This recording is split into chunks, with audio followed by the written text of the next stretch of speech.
Breaking news 2026 সাল চলে এসেছে। ক্যালেন্ডার বদলেছে, টেকনোলজি বদলেছে, কিন্তু একটা জিনিস বদলায়নি, সেটা হলো আপনার ব্যাংক অ্যাকাউন্টের অবস্থা। হ্যাঁ, আপনাকেই বলছি, রাগ করছেন? রাগ তো হওয়ারই কথা। মাসের 1 তারিখে যখন মোবাইলে স্যালারি ঢোকার মেসেজটা আসে, তখন মনে হয় আপনিই এই শহরের রাজা। অথচ মাসের 25 তারিখ আসতে না আসতেই সেই রাজা ভিখারিতে পরিণত হয়। পকেট গড়ের মাঠ, আর মাথায় শুধু একটাই চিন্তা, বাকি 5টা দিন চলবো কি করে? বাসে করে অফিসে যাব নাকি হেঁটেই চলে যাব? আপনি হয়তো ভাবছেন, আসলে আমার বেতনটা একটু কম, বেতনটা বাড়লেই সব ঠিক হয়ে যাবে। ভুল, আপনি ভুল ভাবছেন। আপনার সমস্যা আপনার ইনকামে নয় বস, সমস্যাটা আপনার মগজে, সমস্যাটা আপনার অভ্যেসে। আপনি ভাবেন আপনার টাকা নেই কারণ আপনার বেতন কম, কিন্তু আমি বলছি আপনার টাকা নেই কারণ আপনার পকেটে এমন 5টি অদৃশ্য রাক্ষস বসে আছে, যারা আপনার স্যালারি ঢোকার আগেই হাঁ করে বসে থাকে খাওয়ার জন্য, আর আপনি নিজের অজান্তেই প্রতিদিন এই রাক্ষসগুলোকে খাইয়ে মোটা তাজা করছেন। আজকের এই ভিডিওতে আমি আপনার জীবনের এমন 5টি গোপন পাপ বা বদঅভ্যাসের কথা ফাঁস করে দেব, যেগুলো শোনার পর আপনার মনে হবে, আরে এ তো আমারই গল্প, এই ভুলগুলোই তো আমি প্রতিদিন করছি। আমি আপনাকে চ্যালেঞ্জ করছি, ভিডিওটি শেষ পর্যন্ত দেখুন। এই ভিডিওটি যদি আপনার আগামী 12 বছরের ফাইন্যান্সিয়াল লাইফ বদলে না দেয়, তাহলে চ্যানেলটি আনসাবস্ক্রাইব করে কমেন্ট বক্সে এসে যা খুশি বলে যাবেন, আমি মেনে নেব।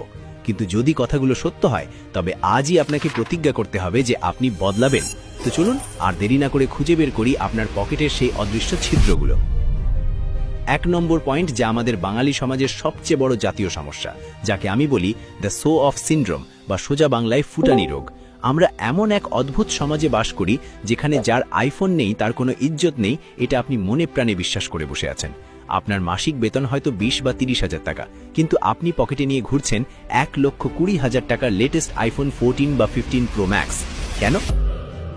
কারণ আপনি বিশ্বাস করেন বন্ধুদের আড্ডায় বা অফিসের ডেস্কে ফোনটা উল্টো করে না রাখলে, আর আয়নায় দাঁড়িয়ে সেলফিতে ওই অ্যাপেল লোগোটা দেখা না গেলে যাতে ওঠা যাবে না। কিন্তু আপনি কি একবারও ভেবে দেখেছেন এই ফোনটা আপনি কিভাবে কিনেছেন? আপনি হয়তো 6 মাস বা 1 বছরের ইএমআই বা কিস্তিতে ফোনটা কিনেছেন। মানে হলো আপনি এমন টাকা খরচ করেছেন যা আপনার পকেটে নেই, এমন মানুষকে ইমপ্রেস করার জন্য যারা আসলে আপনাকে কেয়ারই করে না। শুনুন, একটা নির্মম সত্য কথা বলি, মার্ক জাকারবার্গ, বিল গেটস বা ওয়ারেন বাফেটকে দেখেছেন কখনো বিশাল লোগো মারা দামি টি শার্ট পরে ঘুরতে বা প্রতি বছর ফোন বদলাতে? না, কারণ যাদের আসলেই টাকা আছে তাদের সেটা দেখানোর প্রয়োজন হয় না, তাদের ব্যাংক ব্যালেন্স কথা বলে। আর যাদের টাকা নেই তারাই লোন করে ধার করে বড়লোক সাজার নিদারুণ অভিনয় করে যায়। এটাকে বলা হয় দ্য ডিডেরো এফেক্ট। ফরাসি দার্শনিক ডেনিস ডিডেরো বলেছিলেন, আপনি যখন নতুন একটি দামি জিনিস কেনেন, তখন সেটি আপনাকে আরও 10টি দামি জিনিস কিনতে বাধ্য করে। আপনি যখন 1 লাখ টাকার ফোন কিনবেন, তখন তার সাথে 200 টাকার হেডফোন মানাবে না, তখন কিনবেন 20,000 টাকার এয়ারপড, তার সাথে ম্যাচিং করে দামি স্মার্ট ওয়াচ। এভাবেই আপনি ঋণের জালে আটকে যান। মনে রাখবেন, ওই ফোন আপনাকে স্মার্ট বানাচ্ছে না, বরং আপনাকে আর্থিকভাবে পঙ্গু বানাচ্ছে।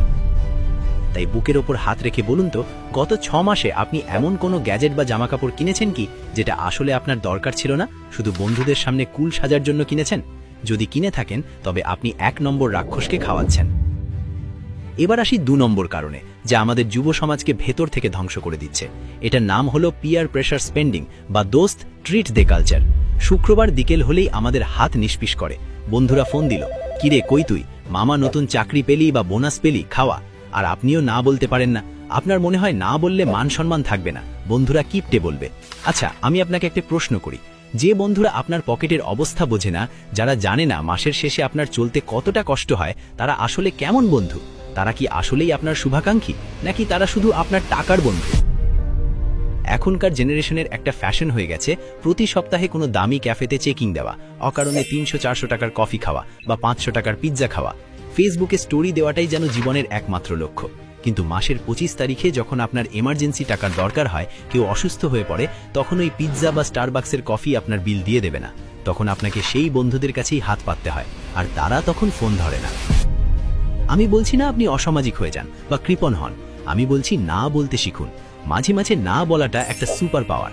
আপনার বিনোদনের জন্য বাজেটের একটা অংশ রাখুন, ধরুন সেটা 10%।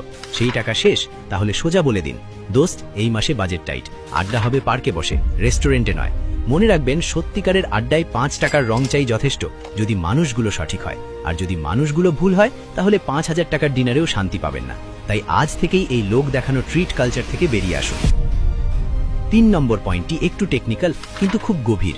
এটাকে বলা হয় ব্র্যান্ড ব্লাইন্ডনেস বা ব্র্যান্ডের অন্ধত্ব। আপনি কি জানেন, আপনি যখন সুপার শপে বা মলে যান তখন আপনার মস্তিষ্ক হ্যাক করা হয়? আপনি অনেক সময় পণ্যের দাম দিচ্ছেন না, আপনি টিভিতে চলা ওই নায়িকার বিজ্ঞাপনের খরচ যোগাচ্ছেন। বিশ্বাস হচ্ছে না?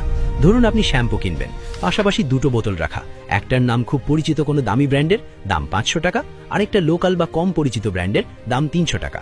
আপনি অটোমেটিক্যালি দামিটাই হাতে নিচ্ছেন। আপনি ভাবছেন দাম বেশি মানেই কোয়ালিটি ভালো, কিন্তু আপনি যদি বোতলের পেছনের উপাদান বা ইনগ্রিডিয়েন্টস লিস্টটা চেক করতেন তবে দেখতেন দুটোতেই প্রায় একই কেমিক্যাল ব্যবহার করা হয়েছে। তাহলে ওই 200 টাকা বাড়তি কেন? ওটা হলো ওই ব্র্যান্ডের মার্কেটিং খরচ, যা আপনার পকেট থেকে নেওয়া হচ্ছে। পোশাকের ক্ষেত্রেও ঠিক একই ঘটনা ঘটে। একটা সাধারণ সাদা টি শার্টের দাম হয়তো 200 টাকা, কিন্তু ওই একই টি শার্টের ওপর যখন একটি বিখ্যাত ব্র্যান্ডের টিক চিহ্ন বা লোগো বসিয়ে দেওয়া হয় তখন তার দাম হয়ে যায় 2000 টাকা। কাপড় কিন্তু একই সুতার, সেলাইও হয়তো একই ফ্যাক্টরির, কিন্তু আপনি লোগোর জন্য 10 গুণ বেশি দাম দিচ্ছেন। এটাকে বলা হয় স্নব এফেক্ট। স্মার্ট মানুষরা ব্র্যান্ডের ট্যাগ দেখে কেনেন না, তারা কোয়ালিটি এবং উপযোগিতা দেখে কেনেন। আপনি যদি শুধুমাত্র ব্র্যান্ড ভ্যালুর জন্য কেনাকাটা করেন তবে আপনি বছরে হাজার হাজার টাকা নর্দমায় ফেলছেন, যা দিয়ে আপনি সহজেই একটা ভালো ইনভেস্টমেন্ট শুরু করতে পারবেন। 4 নম্বর পয়েন্ট, আমি এটার নাম দিয়েছি ডিজিটাল ভিখারি হওয়া বা সাবস্ক্রিপশন ট্র্যাপ। প্লিজ রাগ করবেন না, লজিকটা একটু ঠান্ডা মাথায় বুঝুন। আপনার স্মার্টফোনটি এখন আপনার পকেট কাটার সবচেয়ে বড় যন্ত্র। আপনার ফোনে এমন অন্তত 3-4টি অ্যাপ আছে যার প্রিমিয়াম সাবস্ক্রিপশন বা মেম্বারশিপ ফি আপনি প্রতি মাসে দিচ্ছেন। হতে পারে সেটা নেটফ্লিক্স, অ্যামাজন প্রাইম, হইচই, স্পটিফাই বা কোনো জিম মেম্বারশিপ। আমরা ভাবি আরে মাসে 200-300 টাকাই তো, এটার এমন কি? কিন্তু ক্যালকুলেটরটা একটু হাতে নিন। মাসে 300 টাকা করে 4টে অ্যাপ হলে মাসে 1200 টাকা, বছরে 14,400 টাকা। অথচ গত 1 মাসে আপনি কাজের চাপে একটা সিনেমাও পুরো দেখেননি।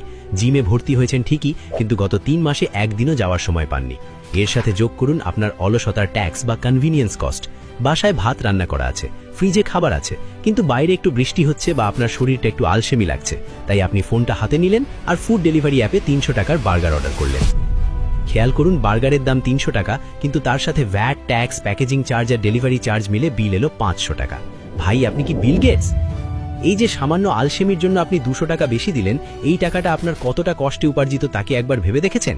এই আলসেমি আপনাকে সাময়িকভাবে রাজবংশীয় ফিল দিতে পারে, কিন্তু দীর্ঘমেয়াদে আপনার ব্যাংক ব্যালেন্সকে ফকির বানিয়ে ছাড়বে। আজই এক্ষুনি ভিডিওটা পজ করে আপনার ব্যাংক স্টেটমেন্ট বা মোবাইল ব্যালেন্স চেক করুন। যেই সাবস্ক্রিপশন গত 30 দিনে আপনার কোনো কাজে লাগেনি সেটা এক্ষুনি আনসাবস্ক্রাইব করুন, এক্ষুনি। 5 নম্বর এবং আজকের সবচেয়ে ভয়ঙ্কর পয়েন্ট, এটা আপনাকে শুধু গরিব বানাচ্ছে না, এটা আপনাকে ধীরে ধীরে ধ্বংস করছে। এটা হলো টাকাকে অলস বসিয়ে রাখা এবং বিনিয়োগ না করা। আমাদের বাপদাদারা শিখিয়েছিলেন টাকা জমাও, মাটির ব্যাংকে রাখো বা আলমারিতে রাখো, কিন্তু 2025 সালে এসে এটা সবচেয়ে বড় বোকামি। কেন জানেন? কারণ মুদ্রাস্ফীতি বা ইনফ্লেশন হলো একটা উই পোকার মতো, যা আপনার টাকাকে কুড়ে কুড়ে খাচ্ছে। সহজ একটা উদাহরণ দিই, 10 বছর আগে 1 লাখ টাকা দিয়ে আপনি যা কিনতে পারতেন, আজ কি তা পারেন না। জিনিসের দাম প্রতি বছর গড়ে 6-7% হারে বাড়ছে। ধরুন আপনার কাছে 1 লাখ টাকা আছে এবং আপনি সেটা আলমারিতে লুকিয়ে রাখলেন। 1 বছর পর ওই টাকার মান কমে দাঁড়াবে প্রায় 93,000 টাকার সমান। অর্থাৎ আপনি কোনো খরচ না করেও 1 বছরে 7,000 টাকা লস করলেন। টাকা হলো বরফের মতো, হাতে ধরে রাখলে সেটা গলে পানি হয়ে যাবে। এটাকে কাজে লাগাতে হয়।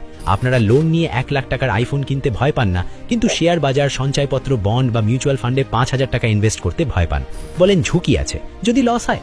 আরে ভাই, টাকা ব্যাংকে বা ঘরে ফেলে রাখাটাই তো সবচেয়ে বড় ঝুঁকি, কারণ সেখানে টাকা নিশ্চিতভাবে কমছে।